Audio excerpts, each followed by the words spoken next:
నాగార్జున్ను సమంత ఏమని పిలవాలి? ఈ టైటిల్ వినగానే ఇదేం పిచ్చి ప్రశ్న అని మీరు అనుకోవచ్చు. సమంత ఇప్పటి వరకు నాగ్ను ఎలా పిలిచినా, నాగ చైతన్యను పెళ్లి చేసుకున్న తర్వాత ఖచ్చితంగా మామగారు అని పిలవక తప్పదు.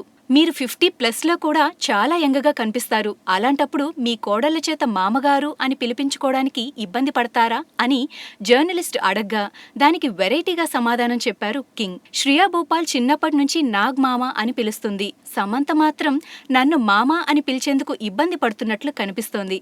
ఎప్పుడూ నాగ్ సార్ అని పిలిచే సమంతను ఇకపై అలా పిలిస్తే చంపేస్తానని వార్నింగ్ ఇచ్చినట్లు నాగార్జున నవ్వుతూ చెప్పారు.